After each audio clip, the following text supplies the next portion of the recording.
বৃদ্ধা পর্যন্ত এই আন্দোলনে শহীদ হয়েছে। আমরা যদি শহীদদের তালিকা দেখতে চাই, ছোট 6 বছর 4 বছরের বাচ্চা থেকে বৃদ্ধ মানুষগুলো কিন্তু আমাদের এই আন্দোলনে শহীদ হয়েছে।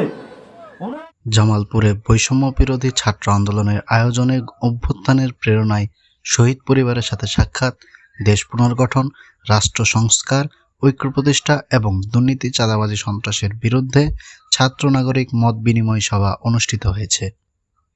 ওনারা কিন্তু আমাদের একটি সুন্দর বাংলাদেশ দেওয়ার জন্য শহীদ হয়েছেন, নিজের প্রাণকে অকাতরে বিলিয়ে দিয়েছেন। আমার পাশে দাঁড়িয়ে আছেন একজন শহীদের পিতা, শহীদ সদ্য। সে হলো আপনাদের এলাকার কারো ছোট ভাই, কারো ভাতিজা, কারো সন্তান তুল্য দূরের আত্মীয়, কারো বা খেলার সাথী, স্কুলের বন্ধু। সে কিন্তু তার জীবনটা এই আন্দোলনে দিয়েছেন।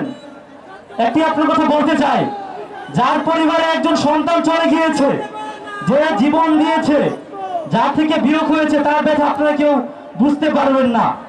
সরকারি আশেক মাহমুদ কলেজে গত 12 সেপ্টেম্বর বৃহস্পতিবার মত বিনিময় সভা অনুষ্ঠিত হয়।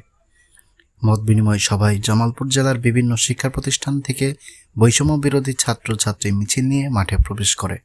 মত বিনিময় সভায় সারা দেশে বৈষম্য বিরোধী আন্দোলনে নিহতদের স্মরণে 1 মিনিট নীরবতা পালন করা হয়।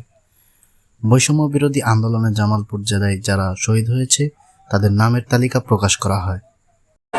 মোহাম্মদ মুখলিসুর রহমান, পিতা মোহাম্মদ হাবিবুর রহমান, মাতা মরিয়ম বেগম, গ্রাম হিরণ্যবাড়ি, শিবপুর, উপজেলা সরিষাবাড়ি, জেলা জামালপুর। তিনি উত্তরাতে মারা গিয়েছেন পুলিশের গুলিতে 18 জুলাই। 20 জুলাই তার লাশ পাওয়া গেছে টঙ্গী থানায় এবং তাকে দাফন করা হয় 21 জুলাই। আমাদের আরো একজন শহীদ মোহাম্মদ রাব্বি মিয়া, তার গ্রাম 85, ইউনিয়ন আওনা, উপজেলা সরিষাবাড়ি, জেলা জামালপুর। তিনি রাজধানী সাউথ ইস্ট বিশ্ববিদ্যালয়ে পড়াশোনা করতেন। তাকে ফ্যাসিবাদী সরকার 20 জুলাই 2024 তারিখে নির্মমভাবে হত্যা করে।